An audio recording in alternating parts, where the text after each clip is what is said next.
क्या उसमें सुख नहीं है? क्या उसमें सकारात्मक नहीं है? क्या केवल नेगेटिव साइड पर हम चर्चा और रिसर्चेस करते रहेंगे? तो बात आई कि नहीं, ह्यूमन बीइंग के जीवन का और उसकी प्रकृति का एक बहुत मूल हिस्सा है उसका सकारात्मक पहलू, उसमें आनंद की प्रकृति, सच्चित आनंद की प्रकृति स्वभावतः और प्रकृति के साथ एकात्म, जो हमारी वैदिक फिलॉसफी में बात आती है। इसीलिए ऐसा हुआ कि हम साइकोलॉजी में एक बात कहते हैं, बहुत से लोग अपने जीवन में लर्न हेल्पलेसनेस की बात करते हैं। लर्न हेल्पलेसनेस, हम सब कुछ सीखते हैं ना, केवल कुछ रिफ्लेक्स एक्शन को छोड़कर, कि जैसे सकिंग करना है, आंखें पलक झपकना है, लार आना, ये सब जो छोड़ दीजिए, तो 4-10 हमारे जो रिफ्लेक्स एक्शंस हैं इनको छोड़ के सब कुछ हम सीखते हैं। हम जब निराशा सीख सकते हैं तो हम आशा नहीं सीख सकते क्या? हम वो भी सीख सकते हैं।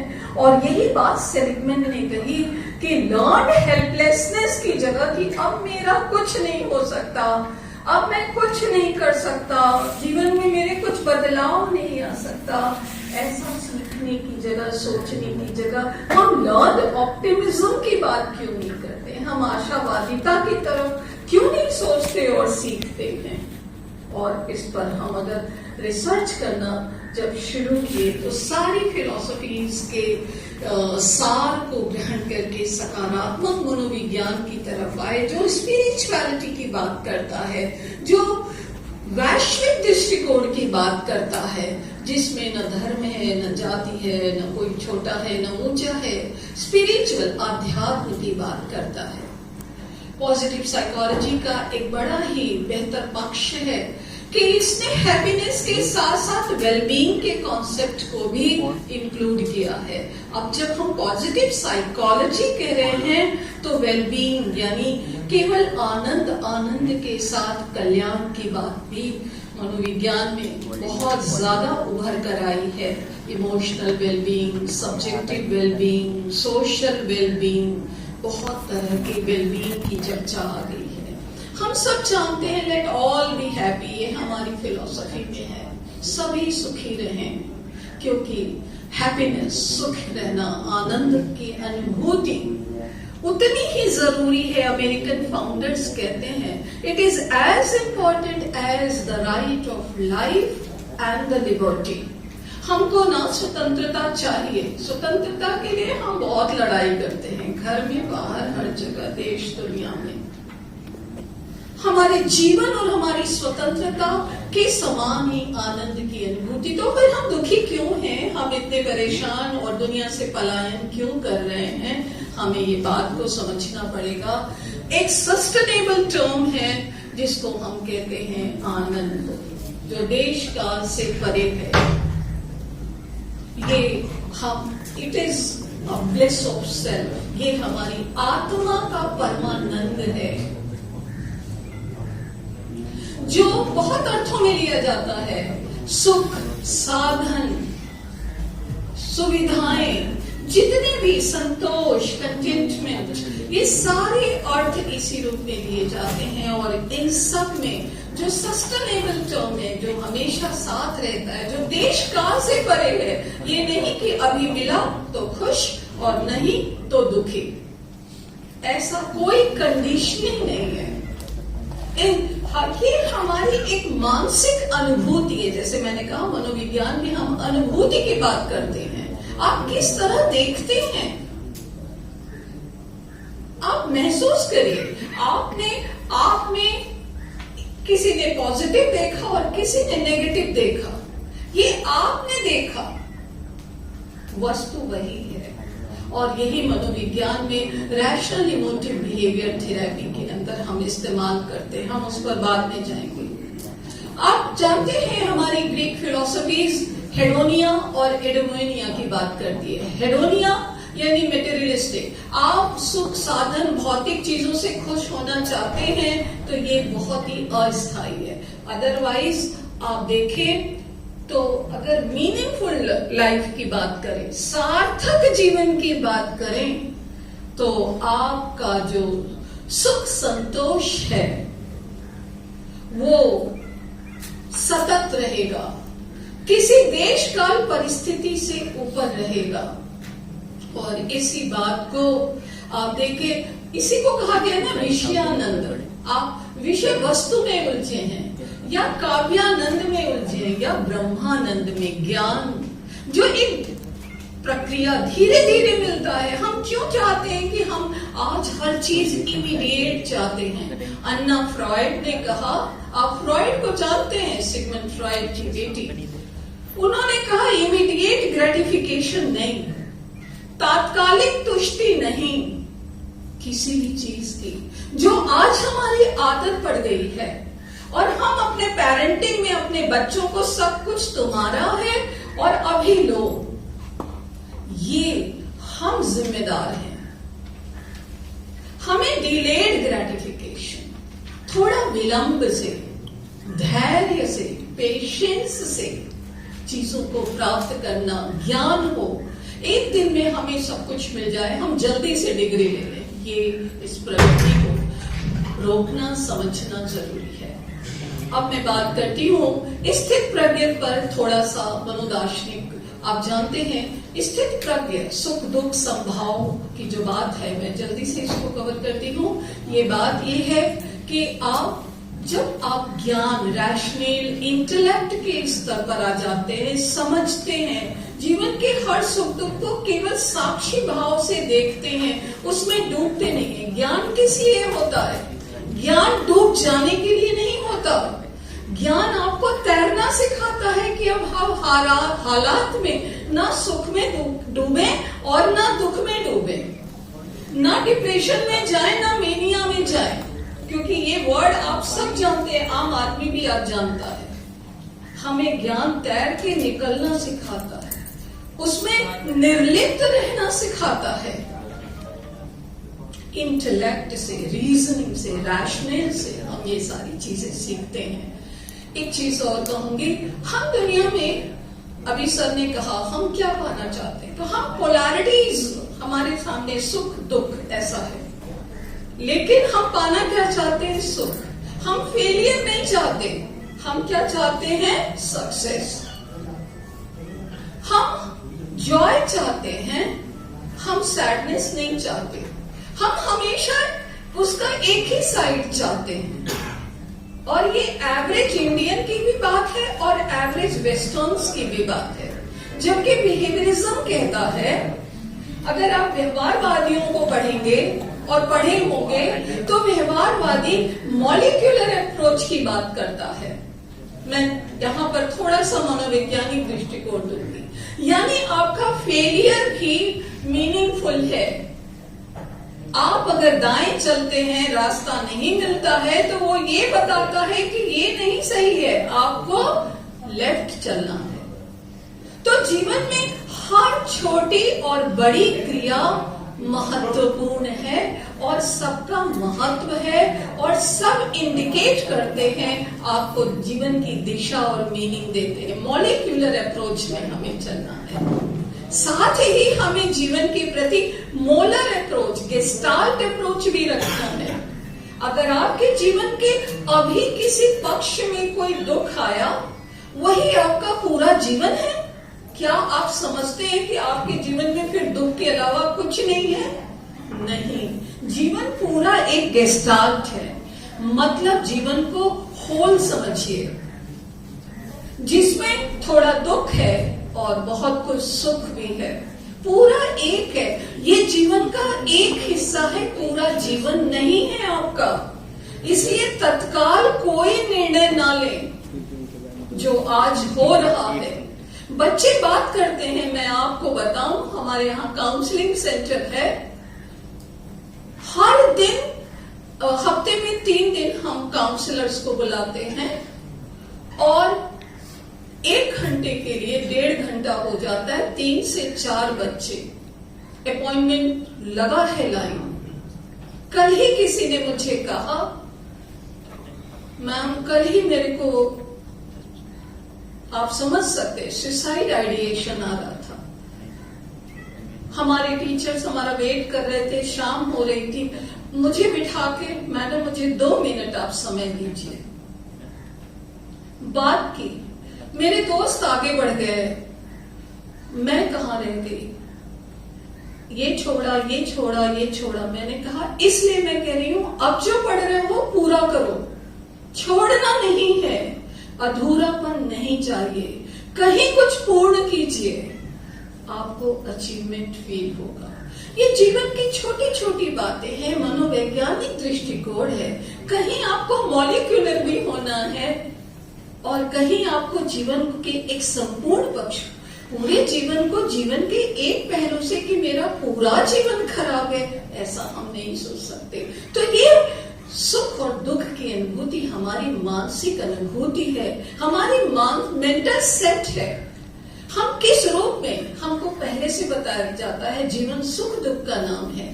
हम पहले से तैयार हैं, लेकिन हम क्या तैयार, हमें जीवन में कभी दुख मिलेगा ही नहीं। हम हमेशा सुख सुख सुख सोचते हैं और जरा कुछ परिवर्तन हुआ हम उसको बहुत बड़ा परसीव करते हैं, छोटे को भी मैग्नीफाई कर देते हैं।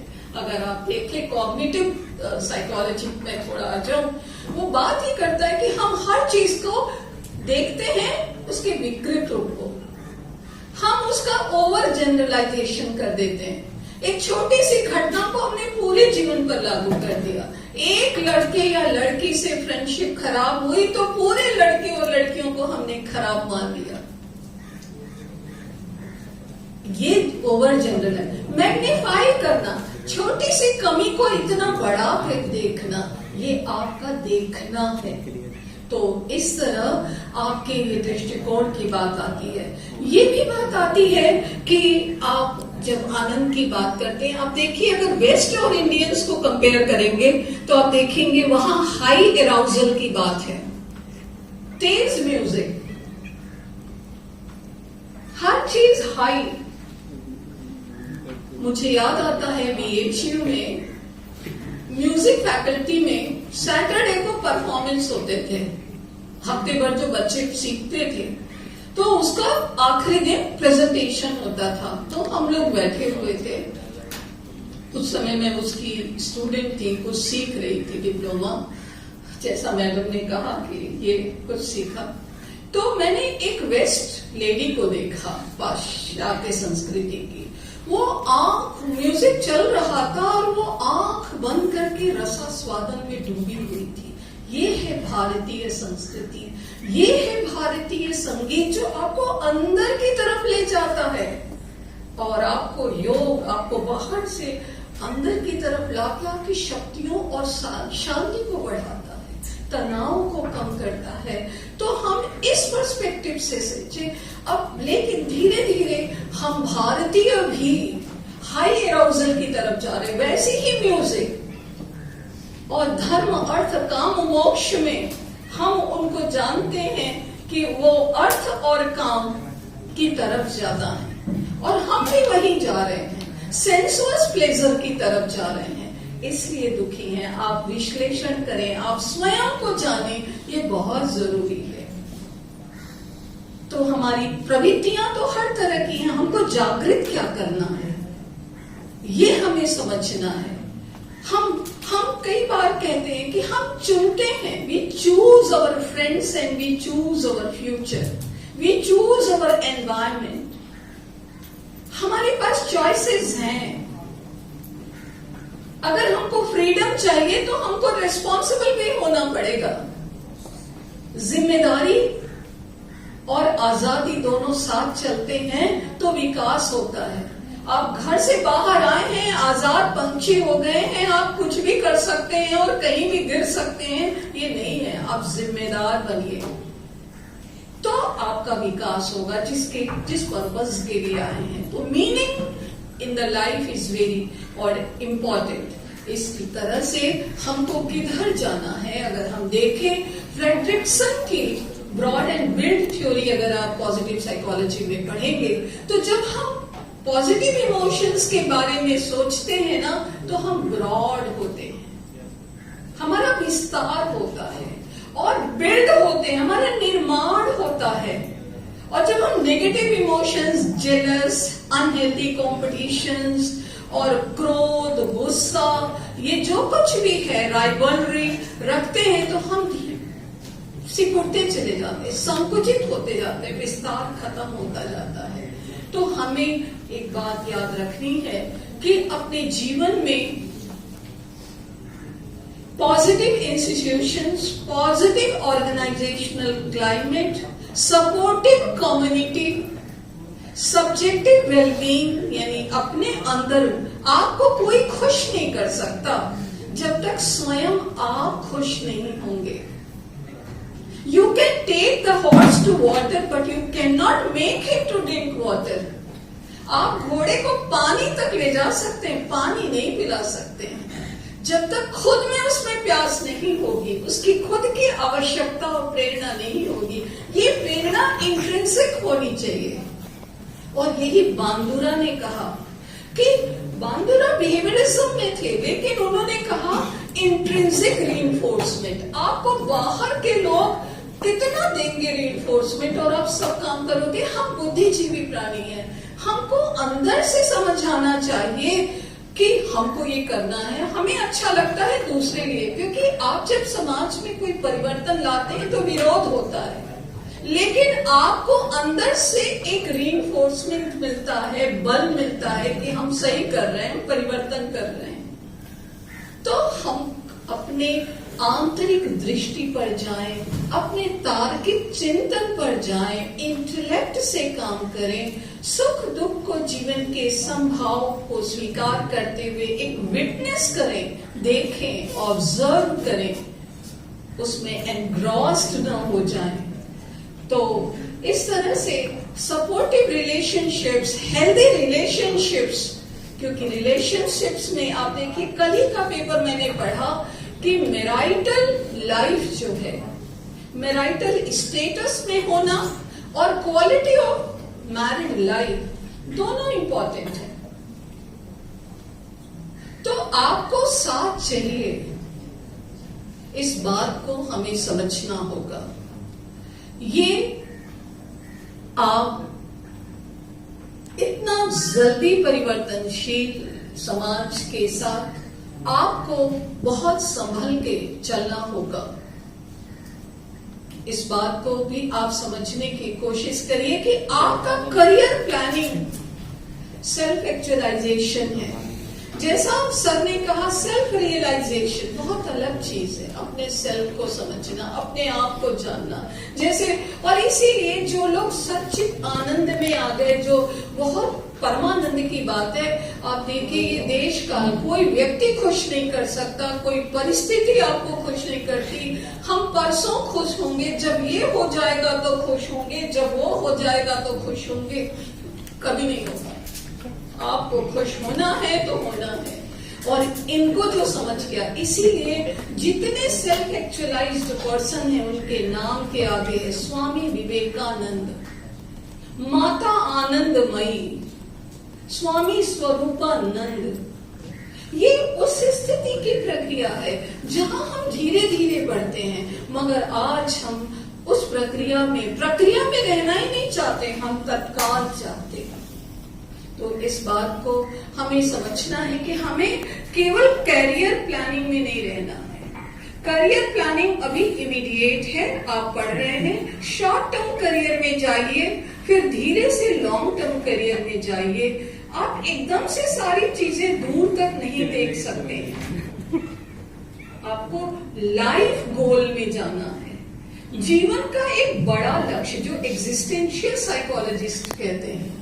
क्योंकि हम इस दुनिया में दो चीजों में हैं, बीइंग और बिकमिंग। हमारे होने का मतलब और हमारे बिकमिंग, मतलब आप यहाँ जो आए हैं ना, ये बिकमिंग की प्रोसेस है, और ये जो समझ रहे हैं, ये बीइंग की प्रोसेस है। जीवन को समझ रहे हैं तो आपको अपने बीइंग, अपने एग्जिस्टेंस, अपने अस्तित्व का अर्थ, यानी जीवन के बड़े लक्ष्य की तरफ जाना है, आपको समाज की तरफ जाना है।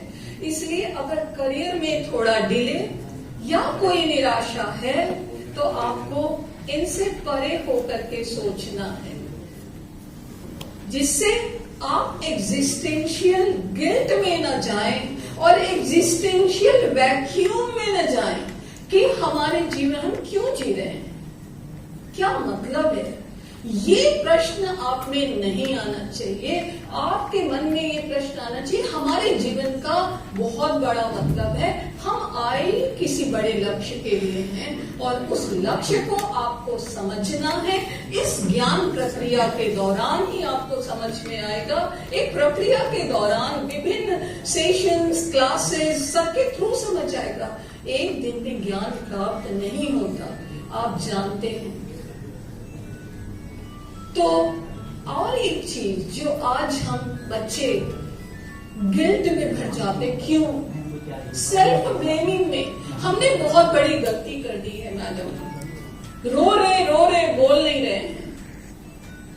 मैंने कल उससे कहा कहीं कुछ है, हर बार आप कहती हो कैरियर की बात, मैं नहीं मान रही हूं, मुझे लग रहा है कोई बात है। आप रुक जा रहे हो, रेजिस्टेंस में हो। आप सप्रेशन में कभी मत रहिए, आप एक्सप्रेस करिए। फ्रॉइडियन थ्योरी की मैं बात कर रही हूं। तो समस्या का समाधान चर्चा में है, एक्सप्रेशन में है। आप चर्चा करिए, आप में इंसाइट डेवलप होगा, आप रीस्ट्रक्चरिंग करिए, समस्या को अलग अलग तरह से अटेम्प्ट करिए, आपको पता चलेगा समस्या का समाधान सामने आ गया। खाली बैठकर समस्या का समाधान आपको कभी नहीं मिलेगा। आपको करते रहने से रीऑर्गेनाइजेशन बढ़ा होगा, आपने रीस्ट्रक्चरिंग करते रहने से अचानक इंसाइट आती है। तो आपको सतत प्रयास में रहना पड़ेगा, आपको लाइफ गोल में रहना पड़ेगा, केवल कैरियर प्लानिंग में नहीं रहना पड़ेगा।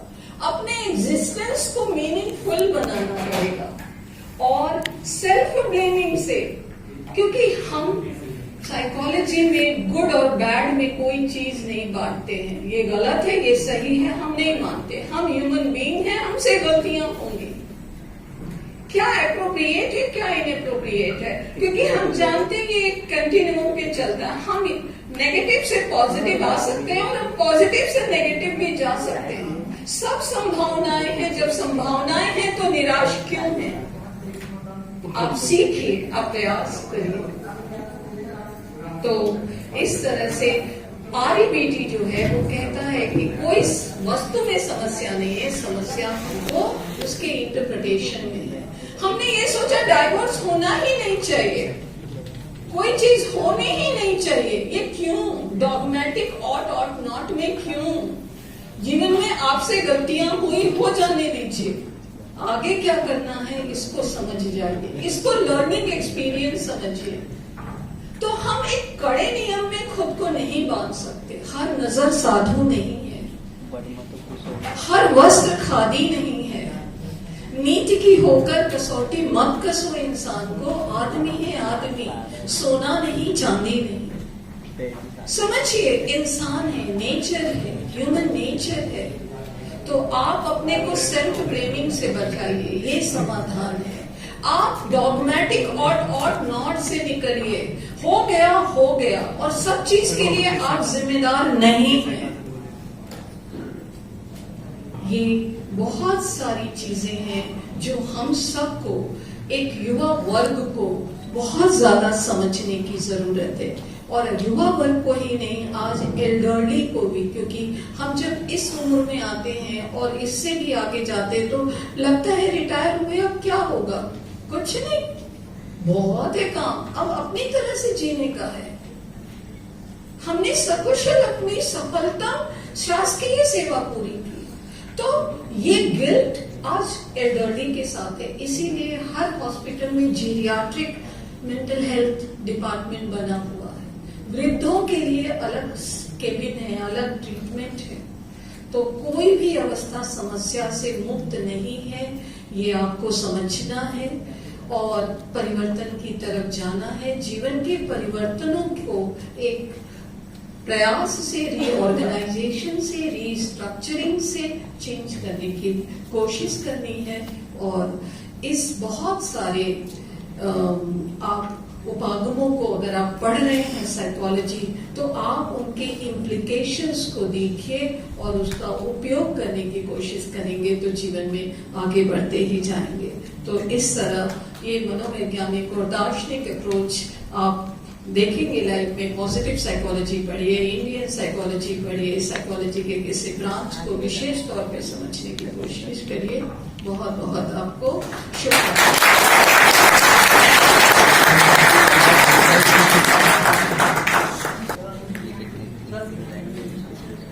For this knowledgeful and awakening lecture. It's always a pleasure listening